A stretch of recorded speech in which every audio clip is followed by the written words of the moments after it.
প্রিয় দর্শক, নির্বাচনে বিজয় হয়েছে বাংলাদেশের বড় দল বিএনপি। বিএনপি বিজয় অর্জন করার পেছনে কোনো ইঞ্জিনিয়ারিং রয়েছে কিনা এই প্রশ্ন করেছেন সরাসরি খালেদ মহিউদ্দিন।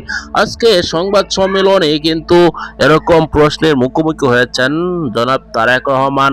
তিনি প্রায় 3 শতাধিক বিদেশি দেশি সাংবাদিকের প্রশ্নের উত্তর দিয়েছেন, কিন্তু সবচেয়ে কঠিন প্রশ্ন ছিল এটি যে আপনি কি কোনো ভোট ইঞ্জিনিয়ারিং করে ক্ষমতায় এসেছেন। এই প্রশ্নের উত্তর দিতে কিছুটা হিমশিম খেয়েছেন তারেক রহমান। দর্শক, খালেদ মহিউদ্দিন মানেই কিন্তু একটি আগুনজারা কথাবার্তা বলেন তিনি। দর্শক, তার বক্তব্যটি আপনারা শুনেছেন, তার পাশাপাশি দেখেছেন যে কিভাবে ভোট হেরে গিয়েও জিতে গিয়েছে জামাত ইসলামী।